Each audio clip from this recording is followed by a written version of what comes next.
5 habitudes des gens à haut quotient intellectuel. C'est le genre de titre putaclic sur lequel je suis tombé il y a pas très longtemps. Des vidéos comme ça, il y en a des tonnes. Bah non, là, préviens-moi, hein, moi je veux pas... Ah non, je peux pas les blairer, moi. Pour moi, c'est de la merde.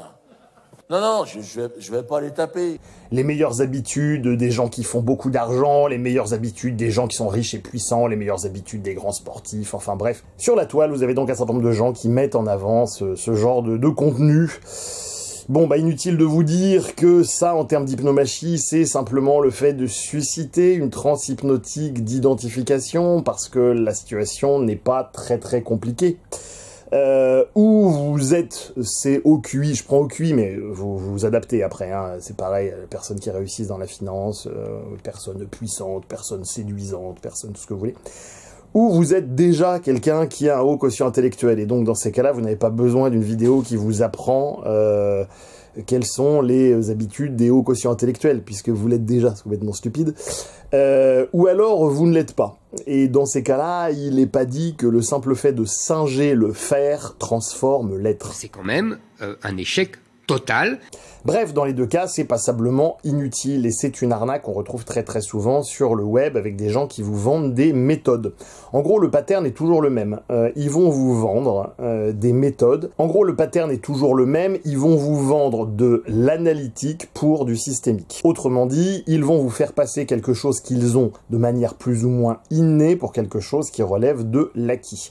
Et à partir de là, le hamster va pouvoir courir dans la roue à la recherche d'une espèce de soi idéal, grandiloquent. C'est la même chose avec la méthode Wim Hof par exemple. Je suis pas en train de dire qu'il n'y a rien à gagner dans la méthode Wim Hof, parce qu'en général dans la vraie vie c'est toujours un mélange d'analytique et de systémique évidemment. Mais enfin, il y a des gens qui ont analysé un petit peu le génome de Wim Hof et qui sont tombés sur le fait qu'il semblerait-il ait des qualités absolument exceptionnelles et que tout ne puisse pas se transmettre par une méthode. Voilà, vous avez des gens qui vont vous apprendre la méthode de course d'Usain Bolt, etc. Bah oui, mais si t'as pas la génétique d'Usain Bolt, à un moment donné, tu vas très vite plafonner.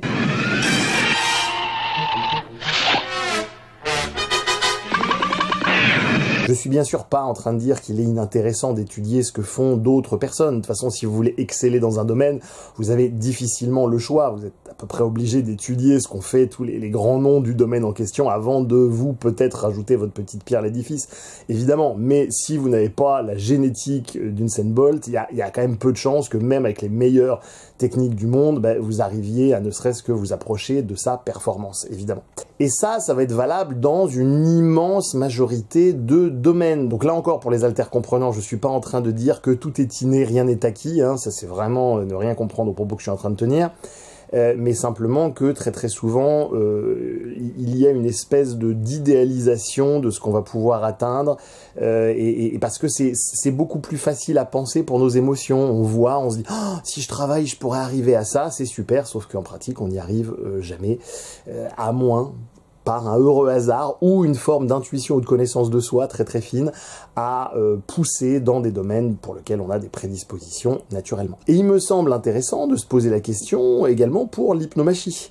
Parce que il y a, par exemple, en tout cas c'est mon hypothèse, certaines fonctions cognitives qui visiblement semblent prédisposées au fait de percevoir les choses derrière les choses, qui serait quelque chose de plus ou moins analytique, d'après la recherche en neurosciences en tout cas. Je pose ça là afin de vous inviter à y réfléchir.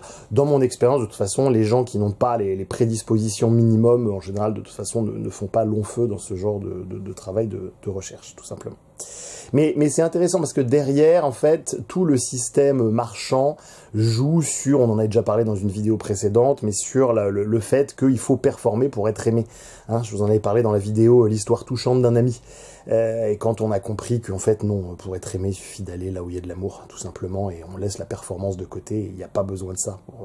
Ce qui ne veut pas dire que la performance n'est pas intéressante. Simplement, énormément de gens cherchent la performance parce que derrière, un niveau plus ou moins subconscient, ils cherchent à être aimés. Moi j'ai besoin d'amour, des bisous, du câlin, j'en veux tous les jours. Une autre manière de comprendre le processus, c'est de saisir qu'un certain nombre de gens préfèrent rechercher quelque chose plutôt que de l'obtenir.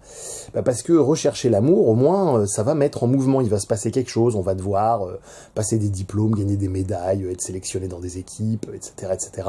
On va devoir faire ses preuves. Voilà. Alors que si on va juste là où il y a de l'amour, ça y est, c'est bon.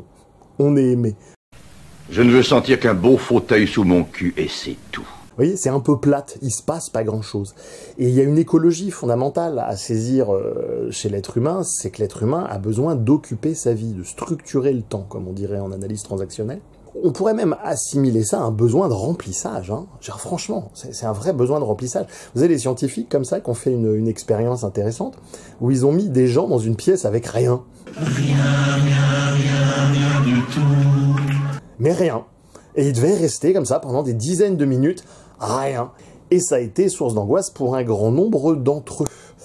Dans une variante de l'expérience, on les a mis dans la même pièce, mais ils avaient la possibilité de s'infliger des chocs électriques. Et ben énormément de gens préféraient s'infliger des chocs électriques plutôt que de vivre comme ça ce néant en termes de stimulation, parce que le système nerveux cherche à percevoir des choses. Et quand il n'y a rien à percevoir, et ben pour des gens qui n'ont pas l'habitude d'être tranquilles et en paix avec cette non-perception, ça peut être source d'angoisse.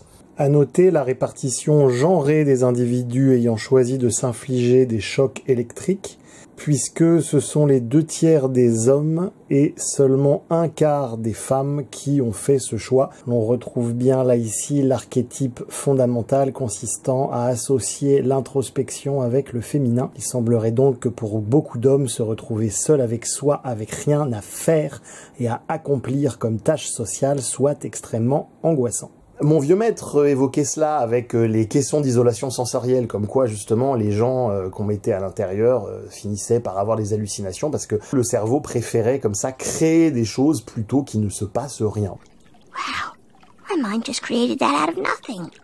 This tank is releasing the full potential of my brain. Ting, ting, walla walla bing bang. Walla bing bang, ding ding doo. Bon, moi quand je l'ai fait, il s'est rien passé du tout en termes d'hallucinations et de choses comme ça. Bon, probablement qu'une certaine expérience de la méditation fait que on est tranquille avec son rien et que quand on est tranquille avec son rien, le cerveau n'a pas besoin de faire ce genre de choses. Mais retenez l'idée, voilà, retenez l'idée que le cerveau essaye de créer quelque chose, quitte à créer des névroses. Et une large partie des névroses de l'être humain provient de ce besoin de remplir le vide et qu'il se passe quelque chose plutôt que rien. Alors que, en fait, c'est plutôt une peur du rien, parce que quand on est vraiment dans le rien, ça n'est pas si terrible. Donc ces vidéos 5 habitudes qu'ont les gens à OQI, on est vraiment en train de jouer sur le fait que les gens vont avoir des leviers. Le développement personnel adore dire aux gens si vous avez des leviers, vous avez des leviers, parce que tant qu'on vend des leviers, on vend de l'espoir, c'est beaucoup plus vendeur que de dire non, vous n'avez pas de levier. Voilà, quand on dit que non, vous n'avez pas de levier, du coup, on reste avec sa merde et oui, c'est beaucoup moins sexy.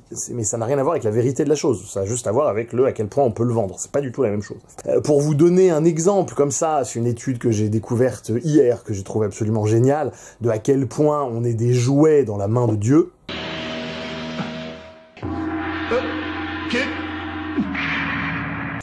C'est une étude américaine, l'université de Princeton, donc qui est sortie là le 5 août 2024, donc c'est très très récent, qui nous apprend que, en tout cas aux USA, les saisons influenceraient donc nos systèmes de valeurs. L'étude a été répliquée ensuite en Australie, au Canada, avec des résultats tout à fait satisfaisants. Ça n'a pas été corroboré au Royaume-Uni, bon bref, à suivre. Il semblerait donc que les individus soient plus enclins à adopter des mesures politiques et ou des valeurs basées sur la pureté, la loyauté, l'autorité, d'une manière générale, tout type comme ça de système de valeurs contraignant avec un surmoi fort pendant le printemps et l'automne et pas pendant l'été et l'hiver. Je ne sais pas si vous imaginez les applications de ce type de connaissances lorsqu'on en saura un petit peu plus, mais ça pourrait vouloir dire que certaines lois pourraient passer à certains moments de l'année et pas à d'autres. Donc là, on est au seuil d'un nouveau palier en termes de psychologie et d'influence des masses sous leur seuil de conscience. Bien évidemment, on est toujours dans ce fameux principe